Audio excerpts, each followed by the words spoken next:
as you know, I now live in the San Luis Valley in the town of Crestone, which is just has all kinds of strange stuff going on here. And I actually hiked in here several years ago from Colorado Springs, the Front Range, over a 2-month period, just off trail, taking old native routes, routes that didn't even exist, like up through the mountains. I just had my rifle, just a little 22 mag, and fishing equipment and some emergency food, and I just kind of lived on the land as I traveled over here into the valley. My initial goal had been to continue moving through and going into maybe New Mexico and Arizona, but winter stopped me, and I actually even got sick as I was traveling over Medano Pass, because originally I wanted to travel over Music Pass because there's a crazy legend of the Spanish, the Utes, and a bunch of treasure in these super high altitude cave systems. I think they're in the Marble Mountain in their highest cave system, I think, in North America. And they've got modern explorers have explored them down 1,000 feet, and they keep going vertically down. But the snow was coming, and I didn't want to get trapped at 11,000 feet, so I pushed another 15 miles down to Medano Pass, went over, and then got sick in the sand dunes, where it's the dunes, so you technically can't even set up a campsite unless it's at designated spots, let alone hunt or fish. And so I just made a hidden camp and just tried to survive with the limited rations I had. And I just made myself a rose hip tea every day, along with pine needles and sometimes some sumac fragrance berries. And eventually some hunters found me, and they gave me some food.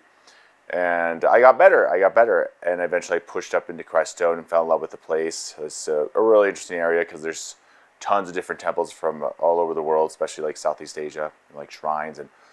But most of all, there's a lot of strange phenomena that people report out here. And you've all probably heard about the UFOs.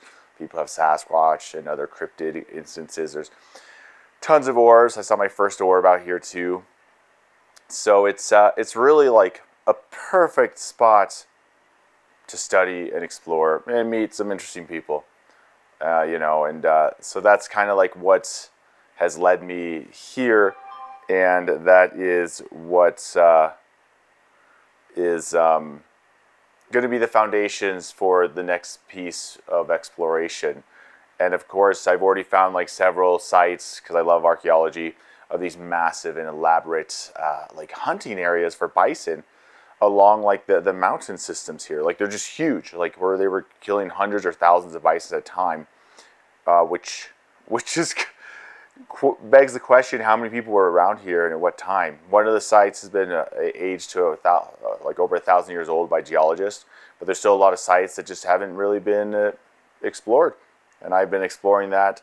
And of course, the other phenomena out here that's we're going to be Glenn already got the jump on me. He's already been doing interviews about UFOs and stuff like that, but that's something that's definitely, I think, within the realm of some correlations between all this stuff that's going on. I'm not going to say right now that Sasquatch is included, just because from my personal experience it seemed very much like a physical being, but maybe there's another phenomena going on that's working with it. But we do have a lot of other stuff that can't be explained right off the bat. That's the orbs, the UFOs. People have claimed to see whole entire hidden almost like ghost cities, where you're just seeing they're phased out up on the foothills as they drive into town, and it's just for a little bit of time. So there's a lot of strange stuff going up here. There's also a lot of strange sightings that have been cataloged by Christopher O'Brien in some of his books on the San Luis Valley, and he lived in this area too. But what I want to do is try to kind of give you an idea of the direction we're going with this channel, because I really like the ability to get some empirical data, do tests, figure stuff out so that it can be repeatable in some fashion or another. And that's something that's just one of our principles and values here that we're just going to continue doing. At the end of the day, I do think one of our most powerful instruments, especially in measuring non-physical phenomena, is the mind, is the consciousness. And that's something that's going to help us understand the nature of reality. But just to give you an idea of some of the areas that are converging here, So when we have more information, more videos to come, you kind of have an idea of where I'm coming from. It's kind of like a book list, just to give you some perspective. But the first thing I think I'd like to bring up is a long time ago, I read a lot of books about different, especially ancient, like alternative histories. And in them, they created this beautiful, fantastic story that's made sense within the spectrum and framework that they were giving. And it wasn't until like later, I think I was maybe in high school, just out of high school, like I was in the forums out talking about Marodaro and the evidence of nuclear waste, destruction. And this guy named Marduk, that was his like tag name, he just started going after me, like being like how like that it was dumb to think that there was no evidence. And I was like, well, show me, like don't just tell me. And that actually built like we started like a relationship. And he was this historian from United Kingdom, his name was Steve, and he really showed me that there's all the BS out there and the importance of cross-referencing. And so I'm really thankful for that pivotal point in my life that gave me this need to kind of cross-reference and really dissect things in any part of my life, especially in this type of investigation. And then there's another gentleman. Oh, hold on. There's looks like I need to switch over to the other memory card. Hold on a second. Okay, we're back. So what I was saying is that another like influential author in my life was William Michael Mott, and he created Caverns, Calderones, and Concealed Creatures. This book that really framed all the information that we currently have and switched it in a way that it was very convincing with the same amount of information, just from a different perspective, that a lot of these cryptids and UFOs aren't like coming from another world, but maybe coming from underneath ours.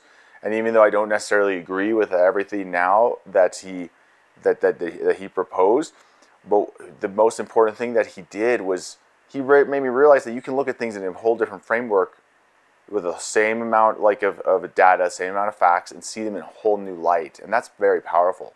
That's very powerful indeed. Like to use the same type of, without jumping to, like using inductive reasoning, and without, cherry picking, we can reinterpret the data in a much interesting way, and that's was really powerful for me. Both those sides, one, of Steve, and one of Michael, being able to kind of build these parameters in my life to see things in a light with cross-referencing and in a new way. So now that like obviously the Sasquatch stuff is going to be continuing to go, right? Like we're not going to be stopping that anytime soon, but we are going to be exploring other types of phenomena.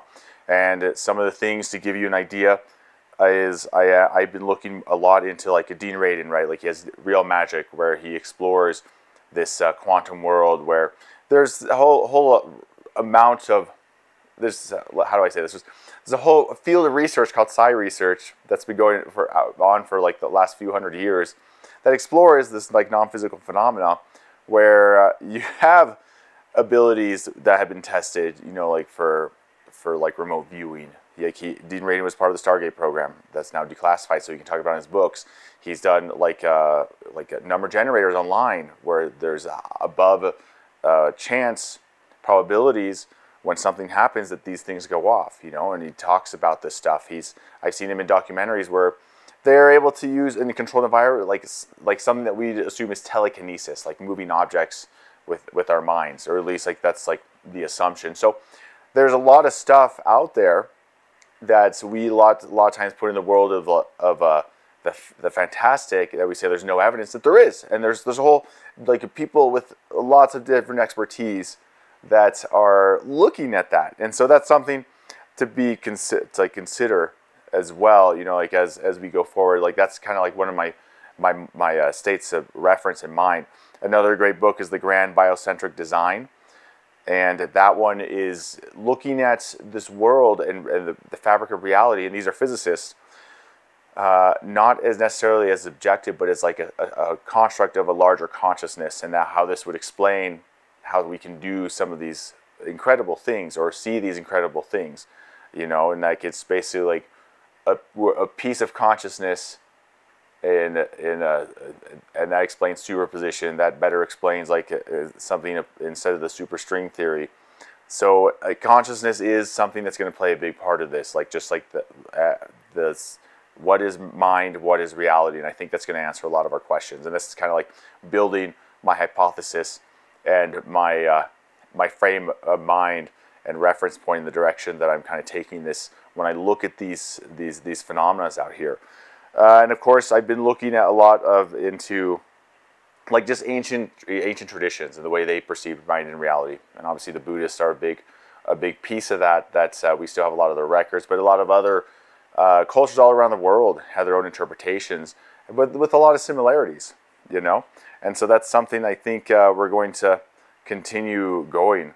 And of course, I've looked into other esoteric views because, right, we have to get information from everywhere, and that's like looking at the Kabbalah, like the Hermes, the 3 initiatives, you know, just stuff like that. Another one, like by Dean Radin, is Entangled Mind. I'm actually just looking at my my list so I make sure I get these all right, the title names about all my audio books that I listen to. But basically, a lot of these are looking at the nature of mind and reality and building these foundations for us. You know, what people can do, what is reality, and what does it mean. And that also comes into like UFOs have become a huge part of our lives, you know, and they've been around for a long time. You know, you have Stephen Greer, who did Unacknowledged, and they actually come here and they think that if you meditate and do like these rituals, you can bring in UFOs, which is really interesting because I've also been, when I look in esoteric, like magic, you know, and occultism, learning about that, that's what they do too. They create like rituals to bring in different beings, whether, you know, like we could call them cryptids, UFOs. And so there's a correlation there, right? You know, like I don't know the answer, but it's there, like it's there, you know. And then look into dreams, right? I don't know if you ever had any bizarre dreams, but dreams have been like a really important piece of my life because I've had like some lucid dreams where I felt pain, you know, where I ran into people that were autonomous. It seemed like they had their own presence, and that made me really question, like, where do you draw that line between this reality and that reality, you know? And then like we have video games that are starting to take on like realities of their own, where we can kind of see the metaphysical data of those games, like when a hacker comes in, right, and disrupts it, but we know it's a hacker. But if a hacker came into this reality, per se, from our point of view, it would look like it was just like a miracle or something benevolent or malevolent, creating chaos that was beyond our understanding. Just little tidbits to think about that I've thought about, you know, along the way. And then, of course, I have a lot of books about business because that's just really important. Because if I want to get the Modern Explorer up into a place where it can actually do like high-level research, that means I have to make I have to get a good like a business plan in place. I have to have like a capital to do it and a good structure. And so I've been building my my landscaping business, and that's going to help generate revenue, but also pave the way for Modern Explorer being able to do a lot more, hopefully incredible things, you know. And there's other things that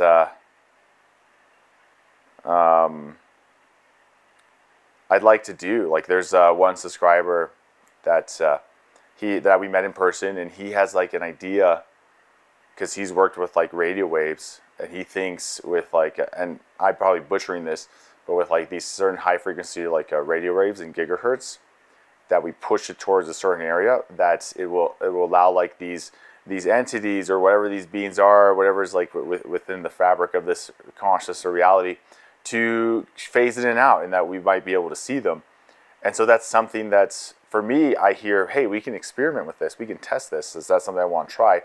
I also want to really look into orbs, because I do think that orbs, Mike, are going to be the foundation connected to a lot of these things. And that's from looking at, you know, the research that's Skinwalker Ranch has done, like other people's research, other people's investigation, other people's anecdotal evidence, people we've interviewed. And I think I'm going to focus on that, and I suspect it's going to connect with everything else. And we're going to see that maybe we're looking at one and the same, in different ways. Other things, I'd like to try to find equipment to read like a very low band electromagnetic fields.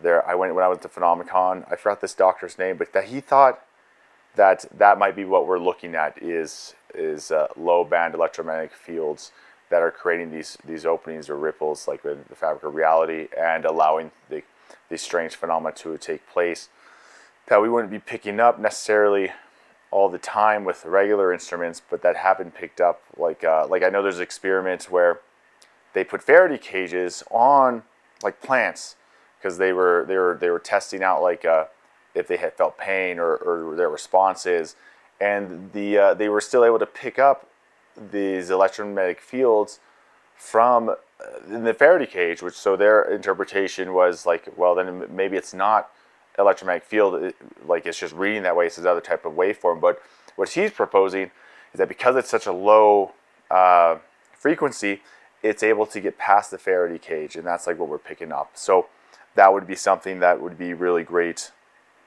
to do as well. And other things like something I've been thinking about talking with Glenn is, let's say there are these portals that a lot of people have claimed and that are creating the ability to see these things that are coming from a different dimension or from something totally like foreign to us, to a different world between dimensions or whatever you want to call it.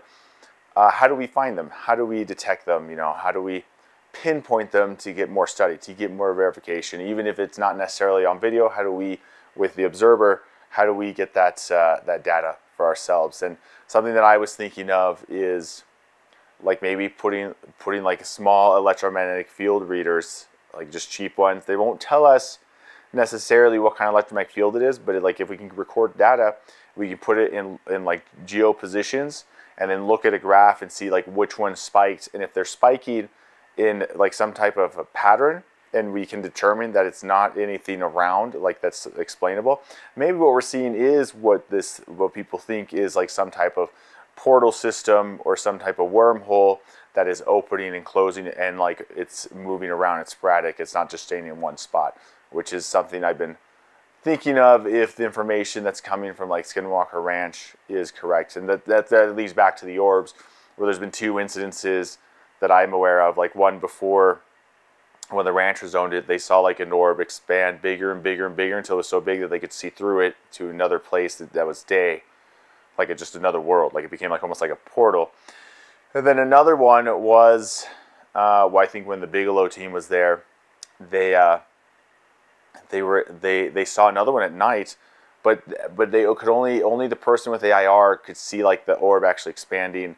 The other one with the naked eye, he just saw the little orb, like that we normally hear about. But then this thing like expanded to again being able to see into what looked like a different world, and then like some hominid creature just ran out of it. What that means, I don't know, but what we are seeing is ancestral evidence that maybe these orbs are like these anomalies. Maybe they're like a wormhole somewhere.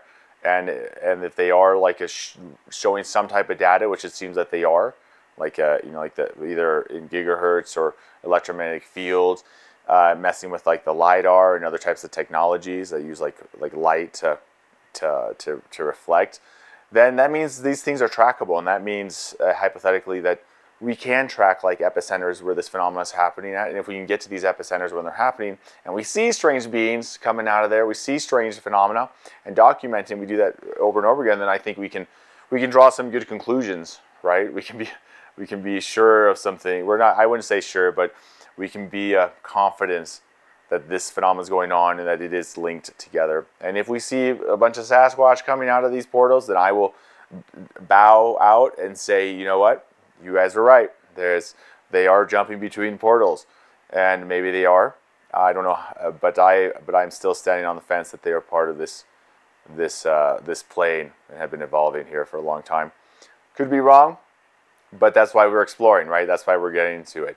So it's going to take a little bit of time because I just, you know, I'm getting this business going. And I'm just trying to get this out there so you all know, like, that we're on the same page, and hear some of your feedback, how we can get this type of information, you know, and like if some of these ideas seem like they make sense, you know, and it's I do think this will eventually lead to better understanding the nature of mind and reality, and maybe even like getting some good documentation, whatever that is, I don't know, and we're still processing and building the more video, so be patient with that. It was a good interview. It was interesting to hear like his perspectives, and something he brought up, and I don't know if it's going to happen. I wrote him an email, is using AI to try to decode the language. Like if it's written down, we can use AI to maybe be able to translate or give us a better idea of the Sierra sounds. So I wrote an email, let him know of like what was needed. I haven't gotten back, he hasn't gone back to me, but if that is something that would be really cool to potentially like throw through and let it process with a lot more data and see what outcome we get. So anyway, I think that's everything. There's probably more, but yeah, I can't wait to get a little more time to study this more, but right now I'm working on, just like I said, the business and getting the capital to start conducting some of these experiments and figuring out like a good gear list for this next like campaign, this next direction for a modern explorer. And who knows, Glenn and I have talked about maybe going down to Peru and exploring like the some of all that alien stuff going on over there, different parts of it. Hopefully we get to do that. I don't know when, but we got some plans. It's just, you know, things take time. Things take time, especially with resources and responsibilities. But yeah, leave me a comment. Just let me know what you think. Any feedback's always appreciated, and we'll keep on trudging. Thank you. Have a good one.